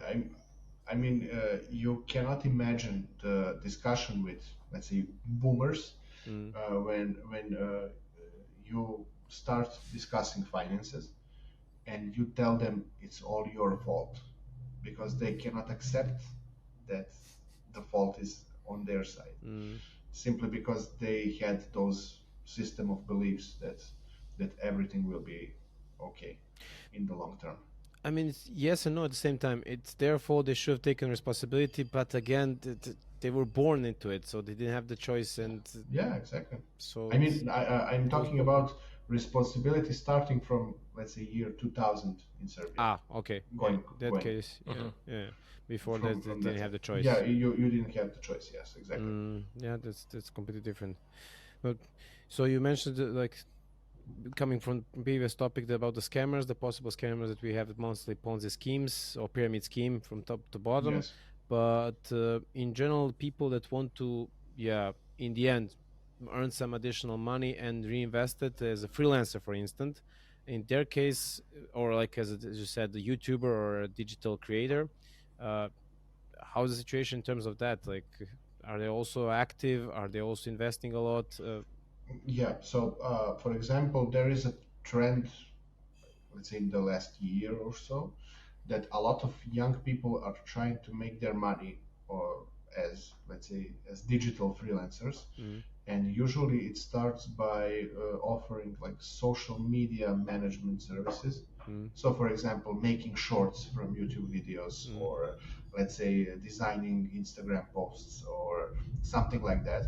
And also that's a trend that I support, because why not? I mean, you are young, you have time. What else should you do? I mean, so I can see that as a new trend popping up. Also, let's say the freelance world is now more regulated, so in terms of taxes, in terms of everything. So I see it as a good sign. So why not? I mean, additional, let's say, side hustles are pretty much, let's say, how should I put it? There isn't even enough opportunity for side hustles as it should be, but I can see improvements in the last year or so. That's good. I mean, in the end, you should diversify not only in terms of investment, but as you said, having like different sources of income if possible. Exactly. I know it's hard, especially if we work long hours in the Balkans, and then it's not like in the US. I really get stunned when I say I'm working 2-3 jobs. I said, when physically, like where to fix it? And then you have the option of working 4 hours there, 3 hours there, 4 hours there. Oh, that system doesn't, even in Europe, it's in the rest of Europe, it's not existing. So that's different world completely. Yeah, but then you should basically calculate if that's even feasible to work 3 jobs, simply because you are losing so much time on the commute and basically spending gas or paying for transport. So maybe one job with longer hours is better. So again, depending on the situation.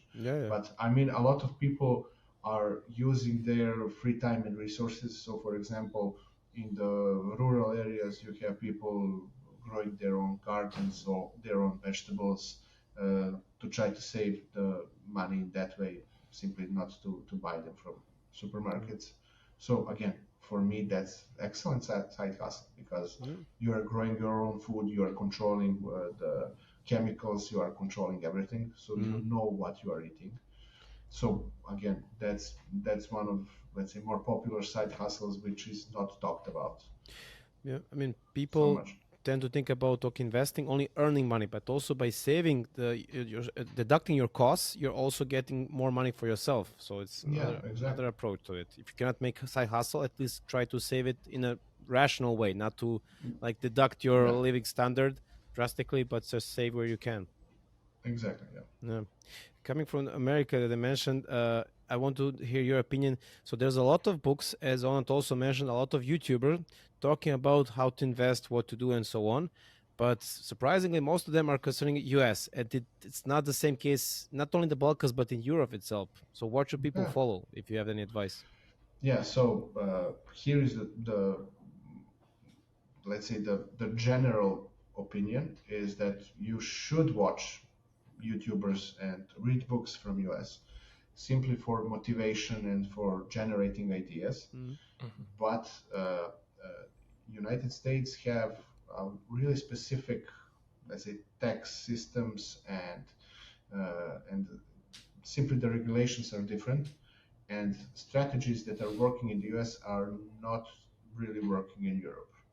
So, for example, in US you can buy real estate and you can deduct the interest that you are paying for real estate from your own taxes personally. In Europe you cannot do it. So that's, let's say, for example, one of the differences. So, for example, again, you can invest in, let's say, some funds from United States that are having, let's say, preferential treatment for people from the US. But if you are investing it as an outsider, then you have really bad tax rate and the investment is no good. And you have equivalents from Europe that are more preferred. So again, you really should inform yourself about what you're getting into. And the books, for instance, Rich Dad Poor Dad, it's a really good one in the sense of okay, but it's not really applicable in our case. So for motivation is really good because that it offers some, let's say, some knowledge that is universally applicable. Different reasoning. But yes, but some strategies are simply not applicable here. Let's say in the Balkans to be. Yeah. Bless you. Yeah, totally. And also notice this. When I was reading it before, we didn't have the knowledge in general of how the market works in Europe, in the Balkans. Then now when I compare, it doesn't make sense. I mean, it makes sense from perspective of a person in the US, but for us, sadly, no. Yeah, so exactly. the solution is to find the local European investors, writers, YouTubers, content creators that are more relevant to us. And you have some creators that are really providing quality content. So Europe is not lagging from the United States. Yeah. Of course, creators from the United States are more popular, have more subscribers, and the algorithm prefers them over European creators. But there are European creators that are providing quality content. So let's say for the region of Europe, to be more specific. Yeah. I would just have one more question from my side. Coming back to the topic of brokers. So I also agree with your solution. Again, we are just saying that's our opinion, so people can have different opinions and invest if they like in gold, whatsoever, in even buying NFTs if they like it. Really, I still don't get the thing behind NFTs. So NFTs, it's the name for non-fungible tokens. Yeah, buying a gif of a monkey with a banana or something, basically, more or less. But the thing is, I'm also with the brokers on this topic, but people don't know that you don't need to find a physical person, but you can do it with an app quite easily. And but from your point of view, you're like in between. Should they do it? No. So again, if you are using an app, you are still using a broker. So to be so because people were, let's say, living in an illusion that if something is an app, that is not a broker, that's something else. So you are still using a broker, but in a form of an app. So it's accessible. So a lot of international brokers are basically having the entire process of registration is completely without going to the physical location. You can do it everything from your home. You just need to upload some documents and that's it. But let's say the other, traditional domestic brokers are still requiring for you to go to them and sign the documents in traditional ways and some sorts. But more and more brokers are transferring to the let's say digital era of offering services. So again, if do you need like let's say is there a question regarding specific broker or no, as you said at the beginning and before in your channel, you don't want to promote any specific broker, but in a sense what people should buy, and we didn't mention it at all, and it's your thing to mention. What you usually buy are ETFs, and it's also my personal favorite. I got it from you to invest in those ones. Could you also explain to people, because most of people don't know it, and also sometimes I'm struggling to explain to the people what it means. Okay. So an ETF is like a abbreviation of exchange traded fund. So you can see it as an investment fund, but that is not managed by, let's say, people like traditional way. It is more like a virtual basket of stocks, which are on the market. And basically those funds are usually tracking the big indexes. So an index is, let's say, an S&P 500 is an index. So 500, so index usually have some rules that it follows. So for example, S&P 500 is tracking the value of 500 of the largest companies in the US. And by largest, it means largest by market capitalization. So number of stocks multiplied by the value of single stock. And that's the market capitalization of a company. So you sort all companies by market cap, and basically 500 of them are going into the index. And that index is rebalanced quarterly. So at the end of each quarter, it's rebalanced. So some companies go out, some new companies are going in, and so forth. And basically there are some ETFs, which are like virtual funds that are tracking the value of an index. So basically S&P 500, you can buy it in the form of an ETF, and you can invest in 500 American companies, largest American companies, by a single investment. Yeah, but it's like basically spread out, like you've. Yes, exactly. Yeah, like you invest. So you make 100...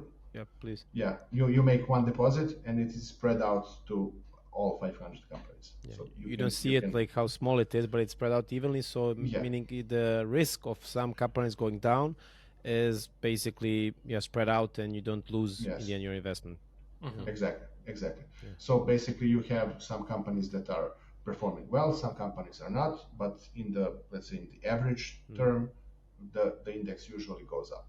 So for example, there is a really weird situation in this year where only, let's say, like 7 companies in the US are having huge returns, and other 493 companies are basically having 0 returns. But at the beginning of the year, who knew that only 7 companies were profitable ones? Yeah, go figure. So yeah, I mean, that's the situation. For example, this is the situation in the current year. Maybe the next year those 7 companies will have negative returns, and other 20 companies will have positive returns. But nobody knows which companies will do well. But you're safe, you're diversified. Yeah, exactly. So you will not make, let's say, 40% return, but you will make 7 or 8% return. But it's still high. People tend to ask me, so what's the catch? I say, do you get like really small return, like 1-2%? Said no, you get more. And do you have like a really huge amount of fees when you do the transfer? You have it, but not so much. And people still don't believe it. They think it's a hoax, at least from my point of view, for people I talk to it, or I'm just preaching really bad. I don't know. I mean, hoax. I'm not. I cannot. Let's say I cannot imagine what would be the bad side of it. Simply, I believe that. So there is an issue with ETFs. I cannot say an issue. I can say a difference in perception with ETFs, simply because ETFs have low expenses towards investors. That when you have low expenses, you have low amount of money that you are collecting from investors, and if you have low amount of money, you cannot market yourself as a great investment opportunity and so forth. Yeah. So basically, if you are not advertising, then people are not, let's say, how should I put it? They are not involved with you, so they don't know how you are functioning, and simply because ETFs are relying on word of mouth. I mean, in United States, you have some ETFs that have trillions of dollars invested into them. So they are really known in the Western world, but not so much on the new markets like Balkans. So that's the catch. And also investment funds have really high fees, but they are using their fees to promote themselves to the public. Yeah. And plus, as you said, the issue. when you have higher fees, it only pays off when you invest much more money, because then you can cover those extra fees because you invest much more money. And in case of or not. So I wouldn't put it like that. I wouldn't put it like that simply because so ETFs have big amounts of money invested into them, but they are simply not taking the money from investors. So let's say expense ratio, so total expenses that ETF takes from you is somewhere around 0.07% on a yearly level, which is, so you can imagine how much is it. Yeah. And the average investment fund takes around 2% as an asset management fee. It's 25 times more. Yeah. 25 times more. Exactly. So you can imagine the difference in available funds and how they are using it. No, almost 30 actually. That's insane. Yeah. It's just not sexy, I guess. Yeah, exactly. So that's the big thing. So the like investment Tesla into and ETF, Pedro, I mean, they can both go the same way in the same price, but Tesla is more sexier than the other one. Tesla, yes, exactly. So it's not sexy; it's boring investment, and that's why it has lower appeal to the public. And plus, it's long term. With investment funds, you can also expect like really huge spikes in next year or something. So, or it again depends.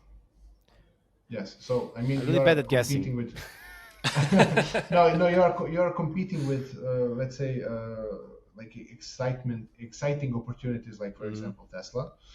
Although I have Tesla in my portfolio, to be completely open. It's just example. Yeah, but I mean it's a good example because when people saw Tesla doing like so Tesla has a return of, let's say, over 10,000% from 2011-12. So people are comparing everything to Tesla. Everything needs to be a new Tesla, but you cannot pick.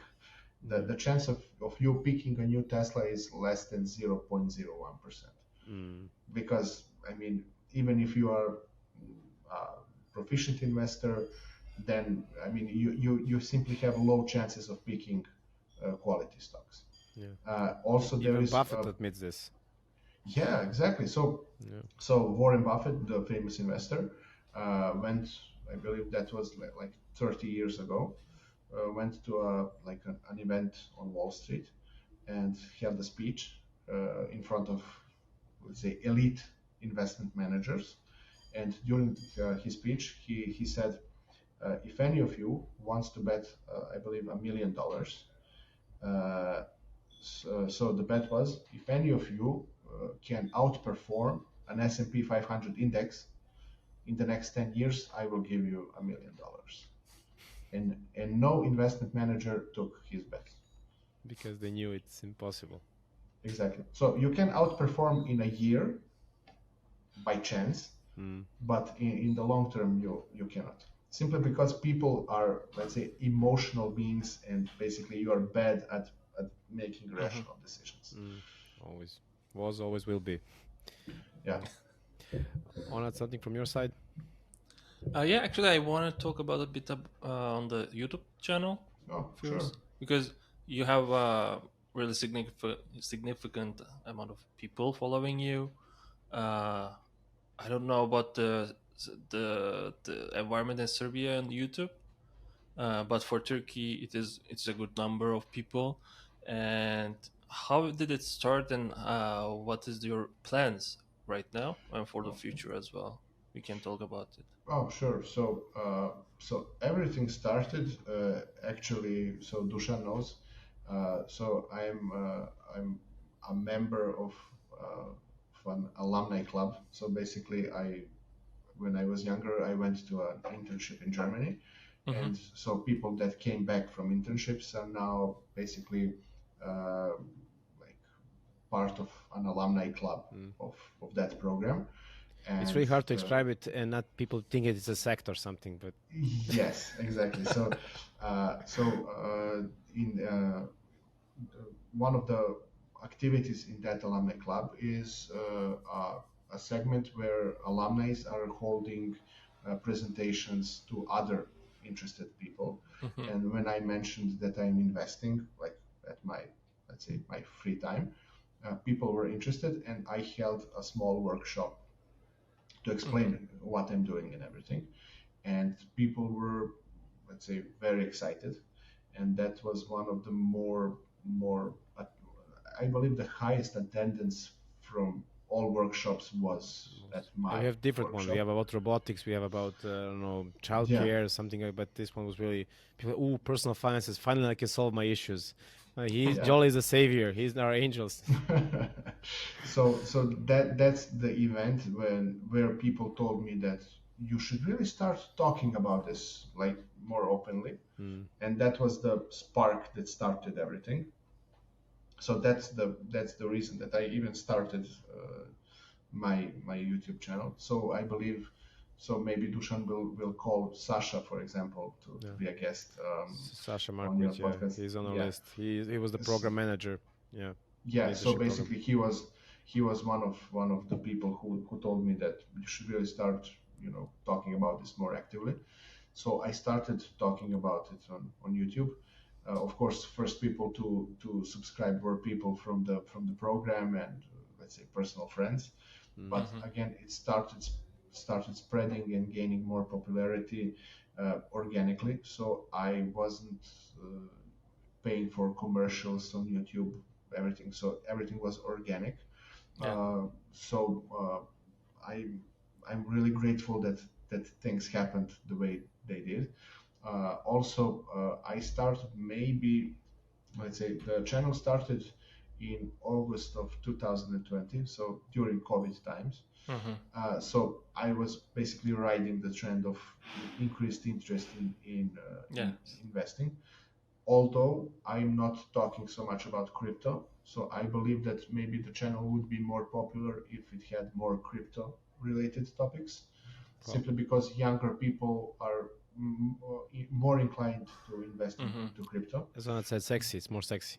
Yeah, exactly. But again, I cannot talk about something that I'm personally not doing. So if I'm investing into ETFs, I will talk about ETFs. And also I'm choosing topics that I'm personally interested in. And I need to admit that I learned so much more by exploring topics for YouTube channel, simply because I thought that maybe something was there, something was interesting. And when I started exploring, I learned so much more and expanded my knowledge. So that's also let's say personal benefit to me, that I'm now constantly keeping up with the topics. So for some other plans, I really don't have anything because I'm keeping it simple. So I was really working on my personal productivity simply because I'm having like a regular job besides it. So YouTube is just like a side gig. So I was really working on my productivity personally to try to streamline the process of creating a YouTube video. So first of all, I needed to define when I'm exploring topics, when I'm writing. Let's say I wouldn't say a script. I would say like a short bullet points of what needs to be covered in the video. We do the same, so we got you. Because I'm not writing scripts, like full scripts of the video, just the topics that need to be covered, and then I'm jumping from topic to topic just to cover everything. How am I let's say editing the video, uploading. So basically to try to streamline the process, and now I can say that basically the production time of a video is pretty much cut in half compared to the old times, simply because I focused my time and energy to try to make a process, let's say, more defined. so that was one of my big projects. And also, so I'm not trying to promote myself, but I also wrote a book. We will, don't worry. No, please. So I also wrote a book about personal finances for people that are trying. So I need to stress out. To stress out that information is available publicly. All information is available, but the question is, how much time are you willing to invest to learn everything? So you can learn everything for free, but you will spend, let's say, 2,000 hours to learn it, or you can spend some money and buy everything compressed and formatted to learn it in a couple of hours. So my book is simply a collection of publicly available knowledge packed into a highly digestible form.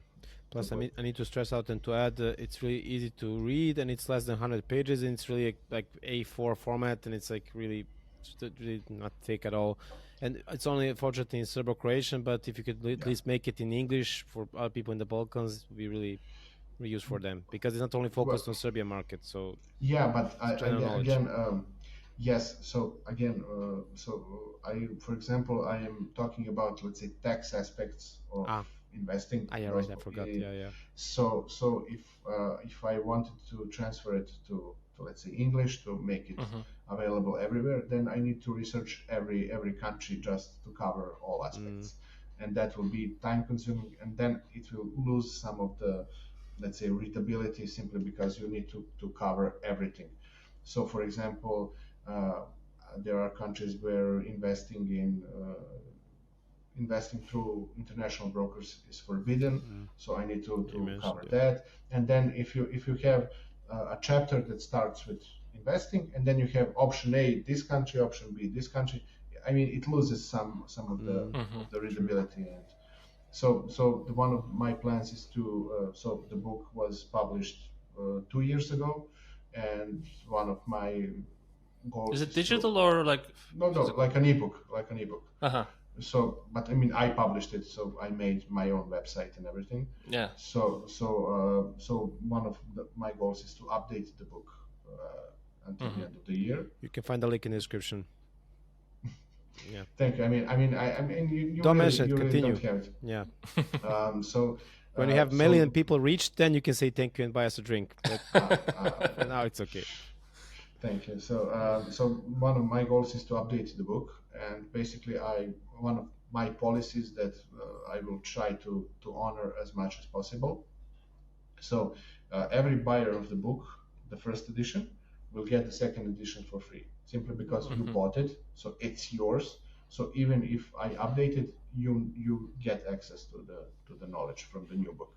I mean, the updates will be not so drastic. So, for example, the updates will be based on the most common questions that I received from the buyers of the book. Simply because if I receive, let's say, 5 same questions from 5 different buyers, that means that topic is not explained very well, and I need to expand it and to cover everything to answer those questions. Yeah, that's a very good approach.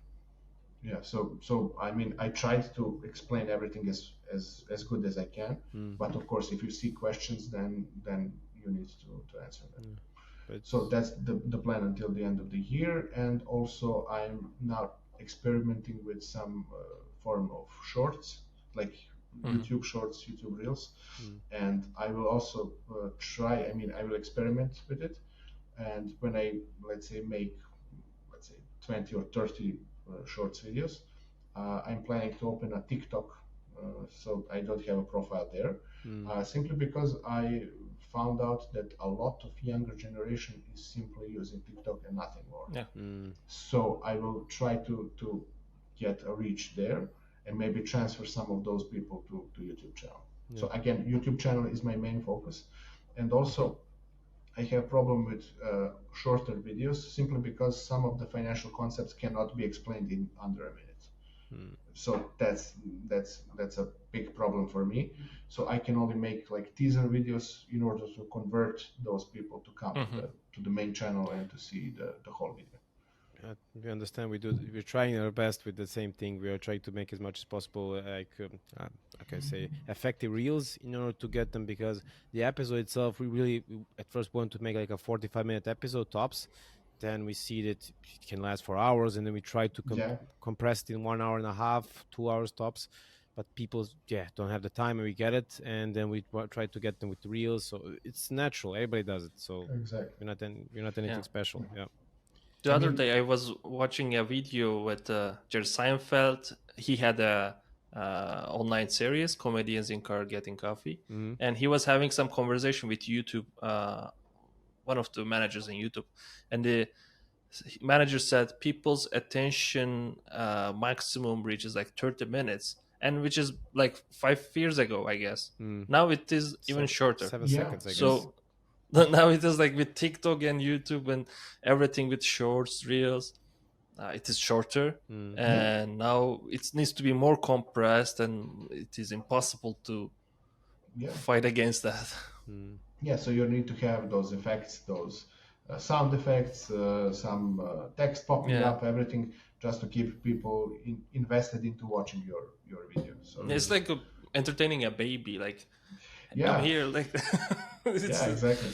I don't know. You need to have sound effects, but also you need to have subtitles in order to keep the people watching if they don't have sound, if they are at work or something. Also putting brighter colors for specific words. Oh, this word I like, I will get into it, and in the description as well. Like we have some famous reels from us. Mirko Dotovic, again, member of Alumni Network. He was talking about Ottomans. Again, you can find a link. We had thing which he said something about samurais. We don't want to spoil. Check it out. And it had like a huge impact because Samurai has like a big, good algorithm globally. So people can tune in. And it was the episode about the Ottomans. But there was like a small story about it. And this reel was like, it exploded. Imagine that. So you need to hook them for something, but not as a schemer, but basically, as Onat said, to attract them, to like keep them attention. Their attention. So again, there is so for business. Example, so your channel is in English, so you have let's say benefits of algorithms and indexation and stuff like that. Simply because let's say YouTube has an option to generate subtitles from audio. So for English it works really well. And I mean, I don't know if you know this, but you have some keywords that you can enter. You can let's say have a description of the video, but I mean, you can try to deceive the audience to have some keywords that are not appearing in the video. But YouTube now has an indexation process where it generates subtitles from your video automatically in the background, and it searches the keywords that you entered in your description in the subtitles in the background. So if the keywords are not appearing in the video, then YouTube will not promote it. So you cannot deceive the audience. You cannot deceive YouTube as a platform, to be specific. Yeah, I heard it's getting more fair, and plus it's also with some people are trying to like be a bots and have like negative comments with some specific channel to like destroy it, literally saying. No, YouTube has also algorithm in like scanning, like have like 40,000 people comment really bad, like bots automatically attacked. Then it goes through each and every of those profiles in seconds and sees if there's a pattern of those bots writing on some other channels, and automatically it erases the effect on the algorithm of the YouTube. So it's like a fair game, so to say. They check everyone. So that's what I like, actually. It's a new thing for me. I heard it like 2 days ago. So kudos for YouTube. Plus, it has monopoly. So for a monopoly working like this, it's also a surprising thing. Nobody talks about some other platform for videos like this. It's only YouTube. Nobody noticed this, actually. It's insane. And there was like Vimeo, Dailymotion, but they are just now for professional purpose or just died. Some old guy with the Tompas talking about, I don't know, doing like a nomadic life in Philippines, and that's it. Vimeo, my impression. But again, it's only YouTube, the one that sticks out. We love you, YouTube. Please. We love you. Like push the algorithm. Prayer to algorithm gods. Okay. do you have something more? No, actually, I covered all my questions. Likewise. Thank you, Djordje, for your time. We really had a fun time with you. It was my pleasure. I mean, the finances are such a topic that you can discuss it for hours. Yeah. Mm-hmm. So I would be grateful if the audience has some specific questions. If they can write it in the comments, and I will check it from time to time just to answer to them. So if you have any specific question, please write it, because I believe that maybe we only touched some of the topics, and we can expand on them in the comments if there is interest. Definitely, yeah. Our goal was not to tease people, but basically to cover as much as possible in a short time frame. Exactly. This is relatively short, as you said, for this type of topic. But yeah, please write in the comment, not only with us, but also to Joel's website. You have also a blog. People can write there, and also on your channel as well, to follow and reach out. As we said, it's only Serbo-Croatian, so quite there's possibility of 20 million people to watch it. Not all people from the Balkans, but nevertheless, they can go to your blog, and they can also translate in English automatically. So check out the thing that you write there. Yeah. So for each video, for example, I also make a blog post with, let's say, a transcript of the video as a blog post. Yeah. So you can translate it. One click. And yeah. Yeah, great. Thank you, Djole. Sorry, I mentioned your nickname. For people who know Djordje, usually is Djole. So thank you, Djordje, for your time. It was really a pleasure, and hope to see you soon.